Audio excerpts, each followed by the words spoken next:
कहानी की शुरुआत होती है एक्वा ब्रिक्स से, एक भविष्यवादी पानी के नीचे बसा लेगो महानगर जो कांच जैसे गुंबदों और रंग बिरंगे मूंगे कोरल के टावरों से बना है। राइटो और शिरो यहाँ पानी के नीचे इंजीनियर के रूप में काम करते हैं। राइटो बाहरी मरम्मत संभालता है, जबकि शिरो कंट्रोल हब से सिस्टम की निगरानी करता है। उनकी टीमवर्क ही इन गुंबदों को समुद्र के दबाव और गहराई के अनिश्चित खतरों से सुरक्षित रखती है। एक दिन जब राइटो बाहरी गुंबद के पास एक टूटी हुई ऊर्जा पाइपलाइन की मरम्मत कर रहा होता है, उसे गहराई में एक चमक दिखती है, रहस्यमय नीली रोशनी जो खाई ट्रेंच से निकल रही होती है। शिरो, तुम ये देख रहे हो? वो कम्युनिकेशन पर पूछता है। शिरो स्कैनर चेक करता है और हैरान होकर कहता है, हमारे सिस्टम से ऐसी कोई ऊर्जा सिग्नल नहीं आ रही। नीचे तो कुछ भी नहीं होना चाहिए। जिज्ञासा दोनों पर हावी हो जाती है। राइटो और नीचे गोता लगाता है, तभी खाई की जमीन हिलती है जैसे वो सांस ले रही हो। अचानक रेत फट पड़ती है और एक विशाल छायादार आकृति बाहर निकलती है, चारों ओर मलबा बिखेरती हुई। जब धूल बैठती है, राइटो उसे देखता है, एक पारदर्शी लेगो ईंटों से बना विशाल समुद्री जीव जिसकी नीली रोशनी लहरों की तरह बदलती रहती है।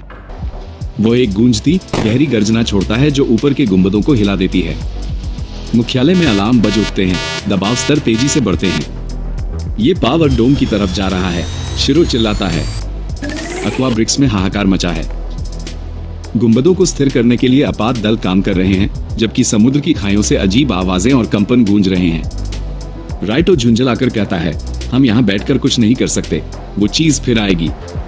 शिरो रिकॉर्डिंग का विश्लेषण करता है और सच का पता चलता है। वो जीव पारदर्शी ऊर्जा ईंटों से बना है, एक प्राचीन लेगो पदार्थ जो रोशनी और आवाज को सोखकर शक्ति हासिल करता है। दोनों निकल पड़ते हैं पुराने डीप कोर रिसर्च स्टेशन की ओर, जहां बीते समय की लेगो तकनीक पर शोध हुआ था। वहां शिरो को एक अधूरी योजना मिलती है, एक विशाल पानी के नीचे चलने वाले रोबोट की एक्वा टाइटन प्रोजेक्ट। वो कभी पूरा नहीं हो सका था, लेकिन राइटो मुस्कुराकर कहता है, लगता है अब इसे पूरा करने का वक्त आ गया है। वे काम में जुट जाते हैं, कवच वेल्ड करना, कंट्रोल सिस्टम प्रोग्राम करना और अपनी शक्तियां मिलाना। राइटो की अग्नि ऊर्जा से इंजन को शक्ति मिलती है, जबकि शिरो की हिम सर्किट मशीन को स्थिर रखते हैं। इसी बीच गहराई में लेवायथन शहर की ऊर्जा सोखकर और भी विशाल व शक्तिशाली बन जाता है।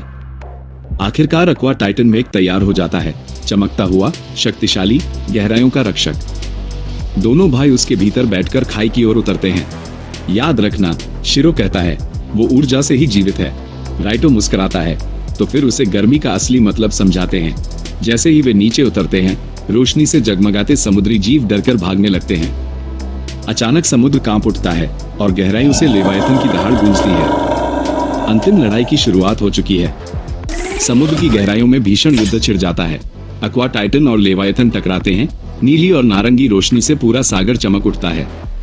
हर बार से समुद्र की जमीन हिल जाती है और ऊपर के गुंबद कांप उठते हैं। लेवायथन अपनी चमकती हुई टेंटेकल से मेघ को जकड़ लेता है, उसकी ऊर्जा सोखते हुए। ये हमारी शक्ति खींच रहा है, राइटो चिल्लाता है। शिरो तुरंत समझ जाता है कि बल से जीतना मुमकिन नहीं। वो टाइटन की सारी ऊर्जा बंद कर देता है, उसे अंधेरे में शांत तैरने देता है।